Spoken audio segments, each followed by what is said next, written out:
8ª edição da nossa iniciativa Responsabilidade dos Negócios aqui na Scania, e hoje a gente teve um palestrante incrível, mensagens muito poderosas sobre conflito de interesse. Eu estou aqui com o Tatal Hensen, que é um prazer recebê-lo aqui na nossa casa. E a gente já ouviu muita provocação, agora a gente quer que você aí fora entenda melhor por que o tema de conflito de interesse é algo tão importante dentro das organizações, corporações, dos ambientes corporativos. Aquela história do pessoal e o profissional. Maravilha. Bom, na verdade o conflito de interesses, eu acho que é um dos temas mais sensíveis e mais importantes que a gente tem quando a gente fala da integridade corporativa, porque é algo que todos nós somos suscetíveis a escorregar, né? Mas por outro lado, a gente entende ele como sendo algo que não faz parte da nossa realidade. Por quê? Porque a gente mistura muito o que é um conflito de interesse com o que é uma fraude, por exemplo, uma má-fé, uma pessoa que não tem caráter, né? Então, quando a gente fala do conflito de interesses, na verdade, é uma situação onde o meu processo de tomada de decisão sobre algo que deveria priorizar a empresa, no caso a Scania, acaba sendo, vamos dizer, contaminado por uma questão emocional, ou por uma situação difícil que eu estou vivendo, ou às vezes pela impossibilidade de dizer não, eu não sei dizer não, né, para alguém. Então, o que acontece de fato com o conflito de interesses? Eu sou colocado numa posição de defender e de fazer uma escolha pela empresa. É como se naquele momento eu não fosse mais o Tatal, eu fosse o CNPJ, né? E eu tenho que tomar aquela decisão. Só que eu acabo misturando algo que seria bom para mim, pessoa física, e priorizo isso ao invés de escolher o meu CNPJ, né? De priorizar o que é para o CNPJ. Então, quando a gente olha para essa situação, a gente esquece que muitas das nossas vivências, de quem está do outro lado, com quem a gente está negociando, com quem a gente está falando, para quem que eu vou dar um feedback negativo, difícil, muitas vezes aquela conversa difícil, de quem eu vou comprar, ou que informações eu vou passar num processo de negociação, né? Isso passa pelas relações humanas, né? Então por isso que eu acho que está sempre muito presente e é o mais sensível, porque somos humanos, mas a gente quer decidir ou acha que consegue decidir como máquina, né? Lei do engano, né? Exatamente. E eu acho que o componente também bem interessante da atualidade desse tema é que a gente está vivendo uma geração, uma era egocentrista, do self, né? Pois é. Então as pessoas estão muito buscando a sua carreira, o seu desenvolvimento, e nestes momentos a consciência da tomada de decisão pelo interesse da empresa, como você falou, prevalecendo, ela pode não ser tão fácil, né? Tão óbvia, talvez. Porque eu tenho certeza, Tatal, que tem gente que toma decisões achando que está tomando a decisão certa. Com certeza. Mas na balança, priorizando o interesse pessoal. Com certeza. E isso que você está trazendo é muito bacana, porque essa era da selfie e de um egocentrismo vem junto com a era do imediatismo, né? Então eu preciso tomar uma decisão rápido, aquilo que vai ser bom para mim, preciso tirar da minha frente, eu não penso, né? Eu não paro mais para refletir sobre um dilema, né? As coisas têm que ser rápidas. Eu costumo brincar e eu falo isso para os meus filhos, né? Às vezes eles entram no carro e falam assim: pai, põe música. E eu falo: tá bom, eu ligo o rádio. Aí eles falam: não, mas eu quero aquela música. Aí eu falei: então você espera e torce para tocar, né? Porque quando eu tinha a idade deles, não tinha essa coisa de Spotify ou de sei lá, você tinha que botar no rádio e esperar tocar, né? Hoje em dia eles têm tudo rápido, né? E a gente se acostumou a ter tudo rápido. Então a gente não para mais para olhar com crítica sobre o que está acontecendo. A gente quer tirar da frente ou receber o mais rápido possível. Eu acho que você trouxe um ponto excelente, gente, porque a gente fala muito agora em otimização, produtividade, velocidade, e está colocando de lado muito do que você trouxe hoje de vieses e do pensar, do parar, do refletir. Porque nas pequenas, né, no pequeno detalhe, dizem que o diabo mora no detalhe, né? Mas nas pequenas decisões, você também vai treinando para decisões mais elaboradas, vamos dizer assim. Então eu me preocupo muito com essa questão de até promover a não reflexão de uma decisão, porque você está... Não, isso aqui eu já conheço, automático, tem que ser produtivo, então você prioriza a velocidade a uma decisão bem tomada. Eu acho que isso, pelo menos no dia a dia corporativo, eu vejo muito acontecer. Sim, eu concordo. Essa questão da automatização do nosso comportamento das respostas é um risco. É um risco grande para muitas coisas, para o conflito de interesses, para um erro que eventualmente pode trazer um dano reputacional para a empresa desnecessário, porque existe aquele erro que ele é calculado, ele é pensado, e você fala, bom, vale a pena a gente correr esse risco, né? Grande parte do que desenvolveu a humanidade veio de um risco, de dar certo ou dar errado, né? Então eu vou fazer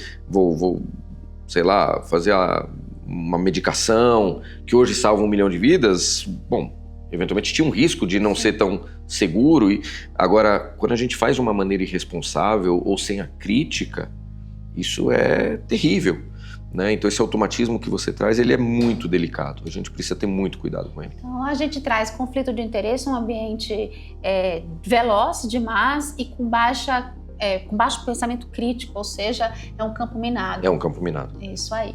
E aí também, você comentou agora há pouco sobre os sistemas, né? Também a gente vai falar sobre ajudar aqui a gente sair dos dilemas que a gente tem. Uhum. E você usou a analogia, eu gostei muito, sobre o piloto. Vou te contar uma coisa, eu morro de medo de andar de avião. Então, quando você falou lá, eu falei, ai meu Deus. Mas o que seria esse treinamento para as condições que são e também muito imprevisíveis, né? Sim. O grande ponto é assim, quando a gente vai tomar uma decisão e está vivendo uma pressão, que pode ser uma pressão de pares, né? E aqui, quando você fala de colocar na prática, a gente pode pensar e uma das perguntas que foi feita lá, que eu achei muito bacana, que é como a gente separa as nossas vidas pessoais e profissionais, né? Então, esse ponto que você traz, ele serve para tudo. Então, vamos imaginar um jovem que está entrando agora para trabalhar, né? Muitas vezes ele, sábado à noite, vai sair com os amigos, um amigo bebeu e vai dirigir. Né? O quanto é difícil a gente chegar num grupo de amigos e falar, não, eu não vou entrar nesse carro porque você bebeu, né? Então, isso vale para uma decisão corporativa. Quantas vezes a gente está numa mesa de reunião e todo mundo concorda com algo, a gente não concorda, mas tem medo de dizer que está vendo algo diferente. Então, todo esse processo de escolha, de tomada de decisão, a gente não vai conseguir fazer ter uma postura correta, firme, baseada naquilo que a gente acredita, se a gente já não estiver preparado para isso. E é difícil, né? Esse é um ponto que também a gente não pode esquecer.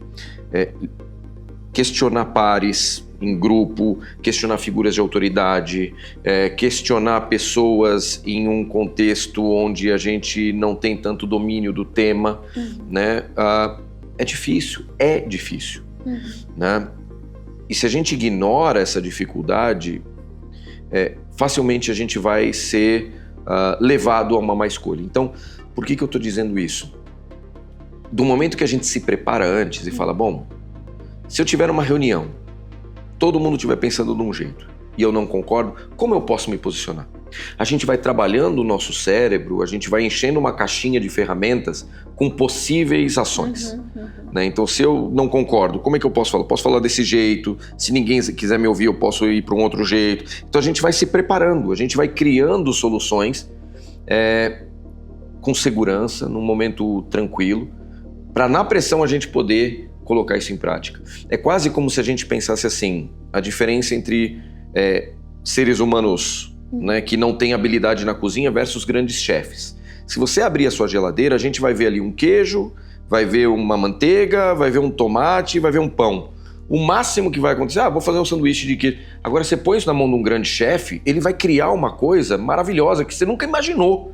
Por quê? Porque ele tem repertório. Então, as nossas saídas, elas são baseadas em repertório. Quanto mais a gente se prepara sem a pressão, no momento de pressão, a gente tem ali uma gama de possibilidades de ação.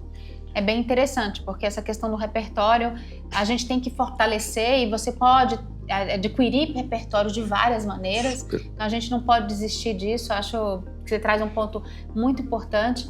E também assim, né, seja uma decisão de um adolescente, que a gente vê muito, né, o efeito manada. Se todo mundo vai, eu vou também. Como é que eu vou dizer não? Eu acho que passa muito por a gente fazer um rebranding dos questionamentos. Porque no mundo corporativo, a gente tem a tendência de achar que é ruim ser questionado. Outro dia eu estava numa reunião e alguém questionou e eu, maravilhoso, falei, que bom que você questionou, porque eu nem tinha pensado nisso. E aquela pergunta que talvez tenha te incomodado foi o que te salvou lá na frente.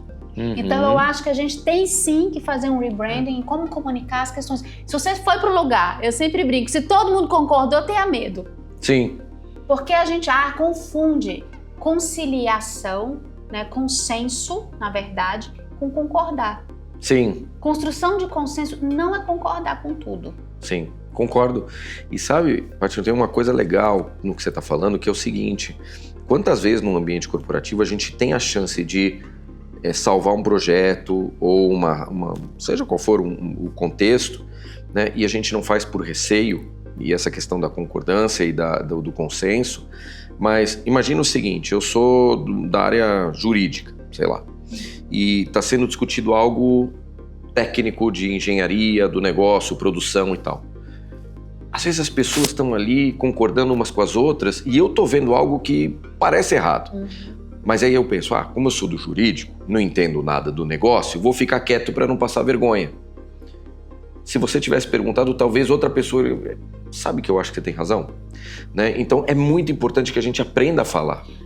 Trabalhar, você é psicólogo, você vai saber melhor do que eu, até mais deixar nossas vulnerabilidades públicas, parar de achar que não saber é um problema. Pois é. E eu brinco que eu também tenho esse costume, nos meus trabalhos eu gosto de falar, chama alguém que não entende nada disso. Sim. Porque ela vai trazer uma outra camada, uma outra perspectiva e vai com certeza ver o pinguim do filme que você acabou de mostrar e que a gente não percebe, porque a gente é viciado. É viciado. Eu escrevo, faço conteúdo, tô viciada, tô achando ou bom demais ou ruim demais, né? Então traz uma terceira via, quanto mais eu acho que melhor, para nos apoiar, porque como você falou, não é fácil, não é simples, né? Porque você, para mim, até como criar filho, é mais simples você dizer sim sempre. Vai te custar menos bico em casa. Sim, com certeza. Garantido. Mas não vai ser o melhor, né? Exato. E um ponto legal que você traz agora, né, a gente tem que pensar no seguinte: o ponto da gente se mostrar vulnerável, né, quando você fala de se deixar questionar, ele é fundamental para um negócio saudável. Existem empresas, por exemplo, que tinham a cultura onde saber tudo, né? Você tem que ser o expert, você tem que ser o especialista naquele assunto, você tem que dominar tudo. Isso, na verdade, gera, primeiro, uma competitividade absurda e desnecessária, porque se você passa a saber mais do que eu, significa que o seu valor aqui dentro é maior do que o meu, então eu preciso reter informação. Sim. As pessoas começam a competir internamente de uma maneira negativa. Isso, consequentemente, vai partir para algumas áreas. Então, que área do negócio é mais importante? É a que sabe mais, a que tem mais informação. E aí começa... Então, isso é muito tóxico, né? A melhor coisa é a gente poder perguntar. É a gente poder falar, eu não sei. Porque do momento que eu falo, eu não sei, eu sento com a sua área e eu aprendo algo diferente, a gente fortalece laços, a gente chega em resultados melhores e o trabalho se torna cooperativo, né? Ele se torna algo de uma construção conjunta. Né? E é muito importante a gente fortalecer essa visão do eu não preciso saber tudo, eu preciso saber o que eu quero perguntar, onde eu quero chegar e para quem eu pergunto, né? Mas saber tudo, além de ser ilusório, é muito tóxico no ambiente de trabalho.